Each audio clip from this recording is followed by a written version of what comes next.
Katulad ko rin ba kayo na nag-iisip ng iba pang pwedeng gawing luto sa manok?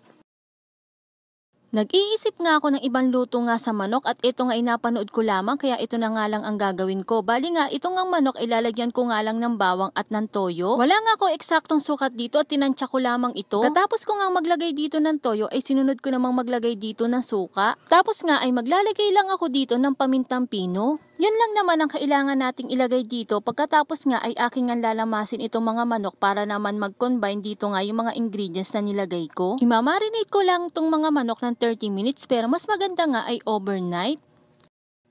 After 30 minutes nga, iluluto ko na yun na i-marinate ko ang hangin ng mga manok. Bali nga, nagpainit ako ng mantika dito nga sa kawali at nung uminit nga, naglagay na nga ako dito ng bawang. Tapos nga, isinunod ko na rin yung sibuyas. Nung nag-aroma na nga yung bawang at sibuyas, isinunod ko namang ilagay dito yung kamatis. 2 pirasong kamatis nga lang ang nilagay ko dito at tinanggalan ko na rin ito ng buto bago ko nga ito hiwain ng maliliit. Igigisa nga lang natin itong mga kamatis hanggang nga ito'y lumambot at pagka malambot na, ilalagay na nga natin dito yung mga manok. Hinayaan ko nga lang munang magisa nga itong mga manok dito. Paminsan-minsan nga ay nahalo ko nga lamang ito at baka naman manikit nga dito sa kawali.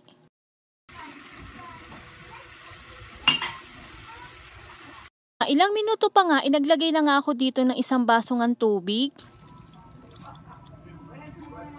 Nung kumulo na nga ito, ay nilagay ko na nga rin dito yung pinagbabaran nga ng manok kanina. Lalagay nga lang ako dito ng konting tomato paste at pagkalagay ko nga ay hahaluin ko lamang ito. At pagkatapos ko nga haluin ito ay pababayaan ko lang ito hanggang nga lumambot ito nga mga manok.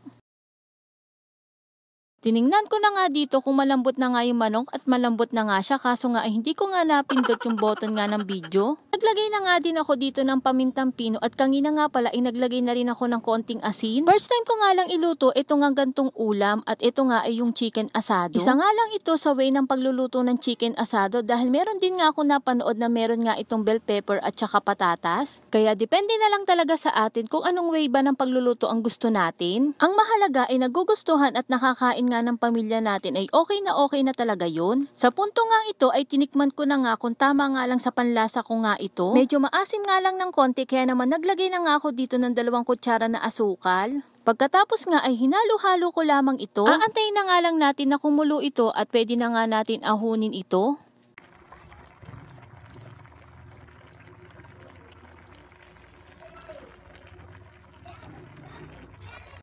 Dinagdagan ko na nga yung sinaing ko kanina at alam ko naman na magugustuhan ito ng mga anak ko at hindi nga ako nagkamali at approve na approve nga sa kanila. Kaya naman kung hindi mo pa nga natatry yung ganitong luto ay itry mo na rin at sigurado namang mapapasarap ang kain ang pamilya mo.